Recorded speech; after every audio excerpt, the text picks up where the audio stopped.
नमस्कार, मैं रेणु अग्रवाल। आप देख रहे हैं एसकेपी लाइव न्यूज़। आज धार में पूर्व केंद्रीय मंत्री विक्रम वर्मा का 75वां जन्मदिवस बड़ी धूमधाम से मनाया गया।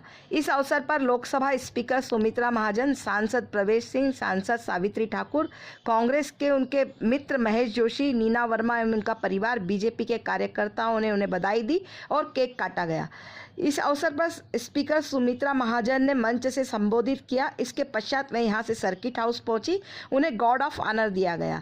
उनकी आगवानी धार कलेक्टर दीपक सिंह व एसपी बीरेंद्र सिंह ने की। यहां पर उन्होंने कहा कि जल्द ही रेल लाइन आएगी और रेल जल्दी ही लाई जाएगी। देखें खबर एसकेपी लाइव न्यूज़ पर।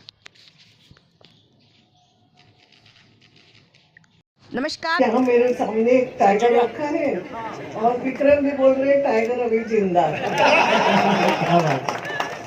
अब ऐसा है, फिर मेरे लिए मुझे तकलीफ होती है, टाइगर के सामने मैं क्या बोलूं है ना। हाँ, मगर फिर कभी कभी ताई बोलो तो ऐसी भूमिका में आती है कि टाइगर को भी इस पे रखती है। पार्लियामेंट में कई टाइगर चुप हो जाते हैं।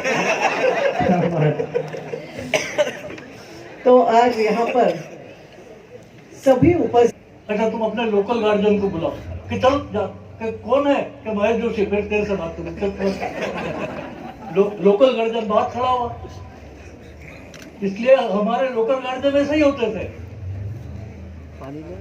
सरकार भी बदली। सरकार बदलने के बाद प्रदेश में क्राइम को लेकर जो बदलाव आया है, अभी 10 दिनों में 4 भाजपा कार्यकर्ताओं की हत्या हुई, तो क्राइम ग्राफ बढ़ा है कांग्रेस की सरकार आने के बाद। इस पे आप क्या कहेंगे? एक बात ऐसी है, मेरा इतना ही कहना है, अब जिनकी सरकार बनी है उनको काम कर दे दो, करें, तो उसका आकलन जब समय आया तब हम करेंगे। कई योजनाओं को बंद करने की बात भी हो रही मैडम, जो शिवराज सरकार की योजना है। अब अच्छा क्या बुरा क्या है, मुझे लगता है ये भी वो समझते होंगे, अनुभवी व्यक्ति है, तो उनको उनके अनुभव के अनुसार काम कर दे दो।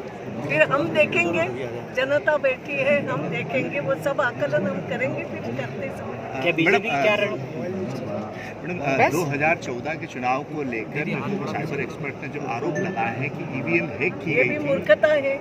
मैं तो इसको ये मूर्खता इसलिए कहूँगी, कोई भी कल उठे आरोप लगाए, फिर अब हम ये कहेंगे कि मध्य प्रदेश में भी यही हुआ। सरकारें बदलती है।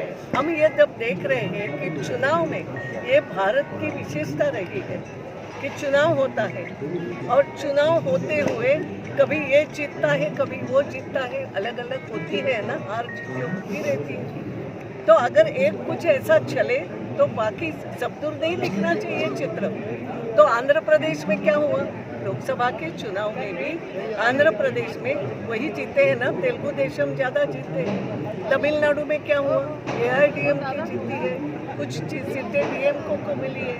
तो अलग अलग इसमें तो फिर अलग अलग क्यों हुआ?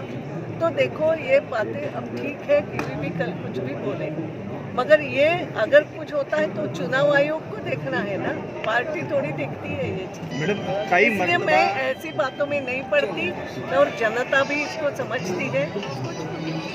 कई मर्तबा ईवीएम को लेके जो है आरोप लगे, विपक्ष भी आरोप लगाता रहा है कि बैलेट पेपर पे आना चाहिए। दुनिया के कई देश भी वापस ईवीएम से बैलेट पे आ गए, तो आपका क्या मत है? ये जो टेक्नोलॉजी समझते हैं वो सोचे, है ना। हम जब कुछ बातें नहीं ईजाद करते हैं तो दोनों प्रकार की बातें आती है ना, इसमें नहीं आती है ऐसा तो है। इलेक्शन बिल्कुल नजदीक है, तमाम जो भी विपक्षी हमारे लिए है, हमारे अडवाणी जी ने भी सुझाव दिया, उसको भी यहाँ अमल में लाए कि साथ ही साथ वो पर्ची भी गिरे, वो गिरने लगी तो हुआ है। तो बड़े लोग सोचते हैं, तमाम विपक्षी दल एक साथ आ रहे हैं 2019 को लेके, तो एक कठिन डगर दिख रही है। नहीं, वो तो एक देखो, ये वो दर्शाता है कि बीजेपी कितनी मजबूत हो गई है कि सबको एक होना पड़ रहा है बीजेपी को हराने के लिए। और 5 राज्यों के जो चुनाव परिणाम है, बीच में सट जाओ, सलामी देगा। क्या यही बैठे?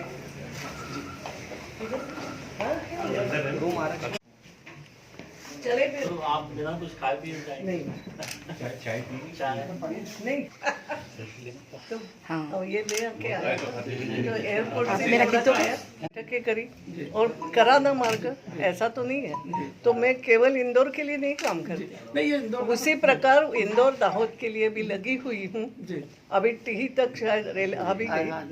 ये आगे का थोड़ा सा रेलवे के लोगों ने क्या मालूम तकनीकी तरीके से नीचे से जाने का तय किया था, तो अब उसमें थोड़ा सा वो ये बनाने में देर लगेगी, क्या बोलते हैं सुरंग, तो अब थोड़ी सी लगेगी, मगर मैं बिल्कुल उसके पीछे हूँ, पैसे का आवंटन कर चुकी हूँ। तो ऐसा नहीं है कि रेलवे आने के लिए भी ज़्यादा देर नहीं लगेगी, आएगी। तो एक और सवाल था कि जो इंदौर अहमदाबाद आपने रोड तो काफी अच्छा बनवा दिया, पर यहाँ काफी टोल बहुत ज्यादा है। तो धार इंदौर वालों को 250 रुपए देना पड़ता है। अभी मुझे पता है इन्होंने, मैंने कहा इंदौर के बाईपास का टोल हमने ताकत के साथ हटवाया, थोड़ी ताकत इसको ही आज बोली, थोड़ी ताकत लगा दो तो मैं मदद करूंगी। अभी हम बात करेंगे, मैं दिल्ली जाऊंगी तो बात करूंगी कि टोल क्यों लगा है, क्या है, तो फिर उसको पैसे बहुत ज्यादा ले 250 रुपए बहुत ज्यादा। नहीं मैं देख लूंगी, अभी दिल्ली जाऊंगी। 125 जाने की